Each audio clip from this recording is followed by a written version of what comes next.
आजकल बड़ा मीडिया में एक मामला चल रहा है, दिल्ली के अंदर एक मुसलमान लड़के ने गैर मुस्लिम लड़की के साथ लिव इन रिलेशनशिप में रहते थे। अब ये भी चल रहा है समाज में, शादी के बगैर लड़का लड़की रह रहे हैं, समाज को कोई एतराज नहीं है, समाज उसको बर्दाश्त कर रहा है। ये नया भारत है, ये आधुनिक भारत है, ये मॉडर्न भारत है। तो आफताब ने और श्रद्धा ने लिव इन रिलेशनशिप में वो जिंदगी गुजार रहे थे। अब क्या मामला हुआ अल्लाह आलम, मीडिया में खबर, आप मीडिया को तो मसाला मिलना चाहिए साहब। मुसलमान लड़के का नाम मुसलमान है, लड़की का हिंदू है, इतना काफी है मीडिया के। उसने 28 टुकड़े किए थे अपनी महबूबा के, उसकी लाश के 28 टुकड़े किए और उसको फ्रीज में रखा। अब मीडिया वालों को नफरत फैलाने का एक मौका मिल गया कि मुसलमान तो ऐसे होते हैं। मेरे भाइयों, ये हालात क्यों है? इश्क और मोहब्बत के नाम पर आप अपनी पूरी कम्युनिटी और पूरी कौम को तबाही के गड्ढे की तरफ क्यों डाल रहे हैं? मेरा इस्लाम तो ये कहता है, तुम निकाह कर रहे हो, तुम शादी कर रहे हो। मौलवी साहब भी आ गए, उन्होंने निकाह भी पढ़ा दिया, लेकिन आपका मकसद घर बसाना नहीं है, आपका मकसद सिर्फ अपनी शहवत को पूरी करना है। तो कुरान कहता है कि ऐसा निकाह करना जायज नहीं है। मुहसिनीना गैरा मुसाफिहीना, निकाह का मकसद घर बसाना है, परिवार बसाना है, सिर्फ अपनी शहवत को और अपनी सेक्सुअल डिजायर को पूरा करना नहीं है। भाई, इंसान और जानवर में कुछ तो फर्क होना चाहिए। यानी इस्लाम इस बात की भी इजाजत नहीं देता कि आप निकाह करें इस मकसद के तहत कि हम सिर्फ अपनी ख्वाहिश पूरी करें। नहीं, आपको घर बसाना है, आपको बीवी का हक अदा करना है। वो इस्लाम जो निकाह के मामले में इतनी पाबंदी लगाता है, क्या वो इस्लाम इस बात की इजाजत दे देगा कि लड़का लड़की बगैर शादी के लिव इन रिलेशनशिप में रहे? खुली हुई ज़िनाकारी है। और आफ्ताब नाम का वो लड़का श्रद्धा नाम की एक लड़की के साथ रहता था। सवाल यह नहीं है कि श्रद्धा के घर वालों को इतराज था कि नहीं था, सवाल यह है कि आफ्ताब के घर वालों को इतराज क्यों नहीं था। समाज की ये दोगली तस्वीर भी हमें खत्म करनी पड़ेगी मेरे भाई। हमने लड़कियों पर पाबंदियां लगाई, लड़कों के लिए सब माफ है। स्टेज से तकरीरें होती हैं, लड़कियां मेकअप ना करें, लड़कियां खुशबू ना लगाएं, लड़कियां नकाब में रहें, लड़कियां पर्दे में रहें, और लड़का रात रात भर घर से गायब रहे, उसके ऊपर कोई कानून नहीं है। इस्लाम के अंदर कोई वन वे ट्रैफिक नहीं है मेरे। अगर इस्लाम एक लड़की को यह हुक्म देता है, एक औरत को हुक्म देता है कि वो पर्दे में रहे और बेहयाई ना करे, वो ज़िनाकारी का कोई काम ना करे, तो इस्लाम एक मर्द को भी हुक्म देता है कि वो अपनी निगाहों को नीचे रखे, वो ज़िना के करीब न जाए। वला तक़रबुज़्ज़िना इन्नहु काना फ़ाहिशतन व साअ सबीला। ऐ मुसलमानों, तुम ज़िना के करीब भी न जाना, वो बड़ा ही बुरा रास्ता है, बड़ा ही बुरा काम है। और जानते हो, मैं अभी कटिहार से आपके गांव में आ रहा था, रास्ते में कहीं ब्रिज बन रहा था, ब्रिज के ऊपर रास्ता अभी बना नहीं है, तो ब्रिज के शुरुआत में सरकार ने, गवर्नमेंट ने एक बड़ा सा बोर्ड लगा दिया, इस पर क्रॉस का निशान बना दिया कि ये रास्ता जाने का नहीं, इस पर मत जाना। इसलिए कि अगर वो निशान नहीं लगेगा, हो सकता है रात का टाइम है, ड्राइवर को पता ना हो, वो ब्रिज पर गाड़ी चला दे और आगे जाकर के एक्सीडेंट हो जाए। इस्लाम ने अगर ये कहा कि जिना का रास्ता खराब रास्ता है, तो इस्लाम ने इस रास्ते पर जगह जगह बोर्ड भी लगाए हैं। घर में देवर भी रहता है, भाभी भी रहती है, इस्लाम ने ये हुक्म दिया। अल्लाह के नबी ने फरमाया, इय्याकुम वद्दुखूल अलन निसा, जो औरतें तुम्हारे लिए गैर महरम है, जो तुम्हारी माँ नहीं है, जो तुम्हारी बहन नहीं है, जो तुम्हारी बेटी नहीं है, जो तुम्हारी बहू नहीं है, उन औरतों के पास तुम न जाया करो, उनके पास तुम तन्हाई में न जाया करो, उनके साथ तुम अकेले में न रहा करो। नबी ने एक लफ्ज कह दिया, जीजा को मना कर दिया गया वो साली को बाइक पर बिठा के सैर न कराए, देवर को मना कर दिया गया वो भाभी के साथ बाइक पर न बैठे, वो अकेले कमरे में भाभी के साथ न बैठे। ये तो हमारे इंडिया का कल्चर है, भाभी मां समान होती है। इस्लाम की नजर में भाभी मां समान नहीं होती। इस्लाम की नजर में भाई के मरने के बाद छोटा भाई अपनी अपनी भाभी से शादी भी कर सकता है, भाई के तलाक के बाद शादी कर सकता है।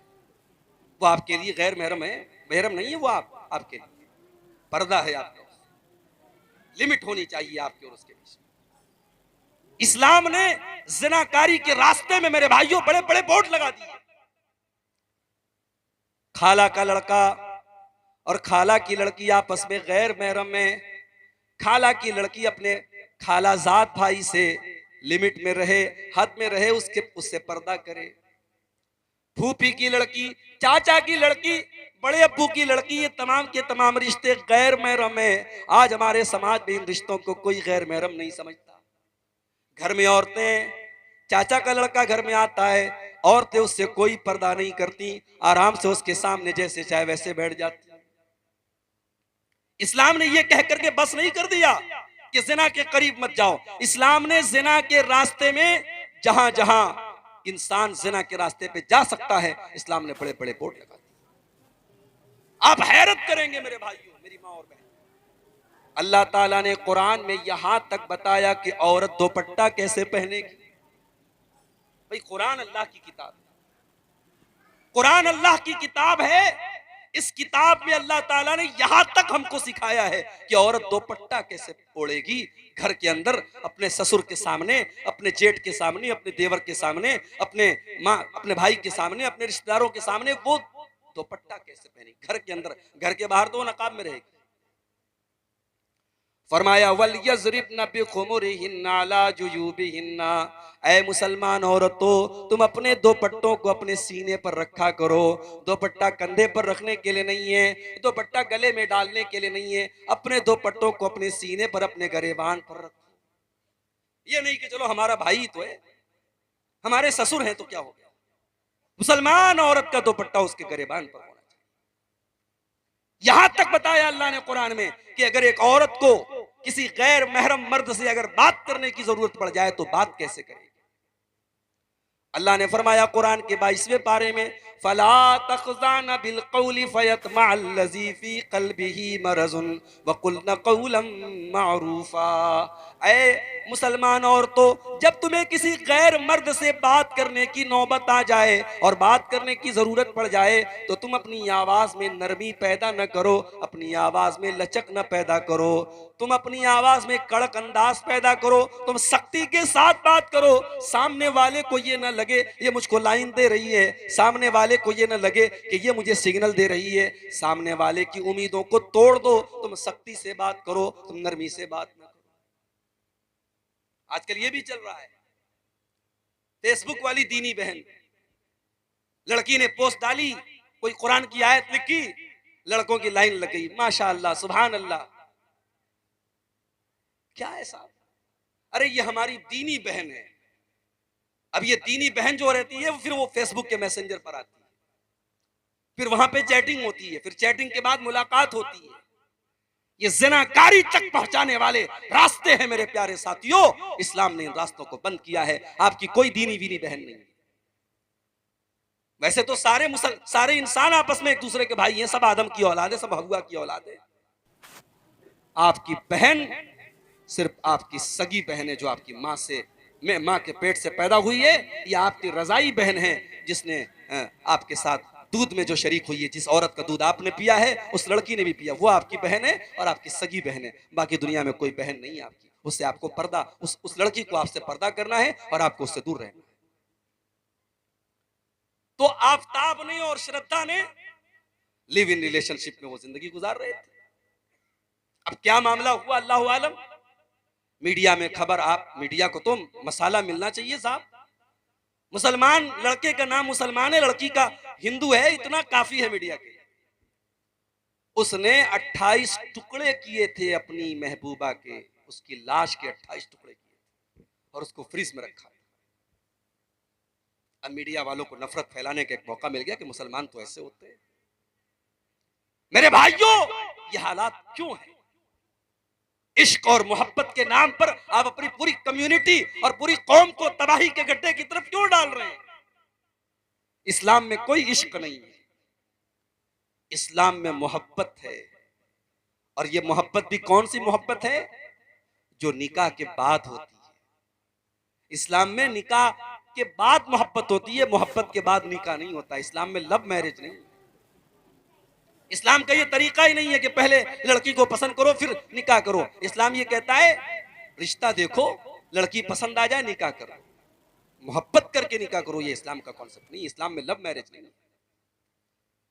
और अल्लाह की कसम, जो मोहब्बत निकाह के जरिए पैदा होती है वो कॉलेज के कैंपस में नहीं पैदा हो सकती, वो हॉस्टल के कमरों में नहीं पैदा हो सकती, वो कटिहार के पार्कों में नहीं पैदा हो सकती, वो रेस्टोरेंट में नहीं पैदा हो सकती, वो जिना के अड्डों पर नहीं पैदा हो सकती। जो मोहब्बत निकाह के जरिए जन्म लेती है।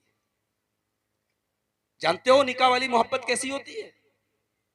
60 साल का बूढ़ा है, 50 साल की बुढ़िया है, न बुढ़िया के अंदर अब कोई खूबसूरती बची है, न बुढ़े के अंदर अब कोई ताकत बची है, लेकिन बुढ़िया को खांसी आती है तो बूढ़ा बेचैन हो जाता है। बूढ़े के पेट में दर्द होता है, बुढ़िया बेचैन हो जाती है। बुढ़िया 2 दिन के लिए मायके चली जाती है, बूढ़े को रात में नींद नहीं आती। बूढ़े के सर में रात में दर्द होता है, बुढ़िया अपनी नींद कुर्बान करके अपने शौहर के सर को दबाती है। ये प्यार है मेरे भाई, ये ट्रू लव है, ये मोहब्बत है। ये मोहब्बत किसने पैदा की? अल्लाह ने मोहब्बत। वमिन आयातिही अन खलक़ लकुम मिन अनफुसिकुम अज़वाजन लितस्कुनू इलैहा वजअल बैनकुम मवद्दतन व रहमा। मेरे बंधु, अल्लाह की बहुत बड़ी निशानी ये भी है, उसने तुम्हारे लिए तुम्हारे जोड़े बनाए, उसने तुम्हारे लिए तुम्हारी बीवियों को बनाया ताकि तुम उनसे सुकून हासिल करो। वजाल बैनकुम मवद्दतन व रहमा, और अल्लाह ने मियाँ बीवी के दरमियान मोहब्बत डाल दी, रहमत डाल दी। अल्लाह ने शौहर और बीवी के दरमियान मोहब्बत पैदा कर दी। लड़का लड़की को नहीं जानता, उसने कभी शक्ल भी शादी के पहले नहीं देखी थी। उसके माँ बाप गए, लड़की को पसंद किया, निकाह हो गया। मौलवी साहब ने अल्लाह का कुरान पढ़ा, कलाम पढ़ा, निकाह हो गया। दोनों में इतनी मोहब्बत हो गई, इतनी मोहब्बत हो गई कि लड़का अगर परदेश में जाने लगता है, लड़की की आंखों से आंसू बहने लगते हैं, वो अपने शौहर की जुदाई बर्दाश्त नहीं कर पाती। अल्लाह ने फरमाया ये मोहब्बत पैदा करने वाले हम हैं। मेरे बंदो, ये सच्ची मोहब्बत है, ये सच्चा प्यार है जो उसके दिल में हमने डाला है, जो शौहर के दिल में बीवी के लिए हमने डाला, जो बीवी के दिल में शौहर के लिए हमने डाला। आज हमारा नौजवान जिना के अड्डों की तरफ जा रहा है। मुसलमान लड़कियां आज गैरों के साथ भाग रही हैं, मुर्तद हो रही हैं।